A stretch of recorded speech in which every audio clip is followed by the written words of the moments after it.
আহিল ফাগুন কুঁৱলীৰ আচ্ছাদন ফালি শীতৰ বুকুৱেদি সৰকি আহিল ফাগুন আহ্বান কৰিছ তই ঋতুৰাজ বসন্ত বুকুৰ যৌৱন পিছলা দেহত তেজৰ আভৰণ যৌৱন পিছলা দেহত তেজৰ আভৰণ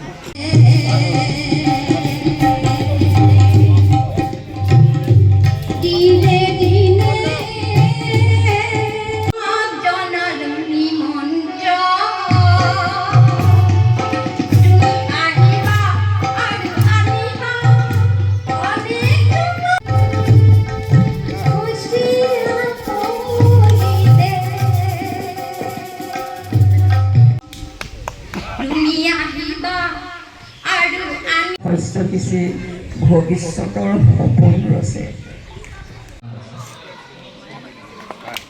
এইখিনিতে এটা বিশেষ ঘোষণা নকবাচোন এনে কথাবোৰ হৃদয়খন বিচলিত হোৱাকৈ তুমি নাহো বুলি ক'লেই নদীবোৰে অভিমান কৰিব জানা তুমি নাহো বুলি ক'লে জোনাকে আন্ধাৰ তুমি নাহো বুলি ক'লে হাৰ্দিক অভিনন্দন জনাইছোঁ। অনুষ্ঠান সুন্দৰ আয়োজন কৰিছে, চলি আছে। কি ক'ব অনুষ্ঠানটোৰ বিষয়ে আৰু ক'ত ক'ত কবিয়ে অংশগ্ৰহণ কৰিছে?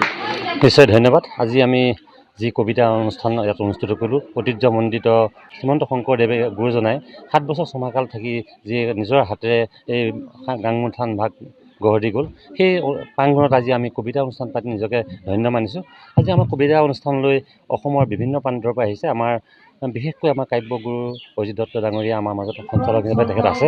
আৰু লগতে আমাৰ বিশ্বনাথ চাৰিআলি, তেজপুৰ আৰু গহপুৰৰ পৰা যিসকল কবি আহিলে, কবিসকলে যথেষ্ট গুৰুত্বপূৰ্ণ কবিতাৰ লগতে গীত মাতেৰে অনুষ্ঠানভাগ জীপাল কৰি তুলিছে। গতিকে আমি যিসকল পাঠকে বা যিসকলে আমাৰ আজি অনুষ্ঠানভাগত সহযোগিতা কৰিলে প্ৰত্যেককে আমি আন্তৰিক ধন্যবাদ জনাইছোঁ। আৰু লগতে আমি এটা কথা ক'ব বিচাৰিম যে ভৱিষ্যত প্ৰজন্মই আজি অনুষ্ঠানৰ পৰা যথেষ্ট শিকিছে বুলি আমি ক'ব পাৰোঁ।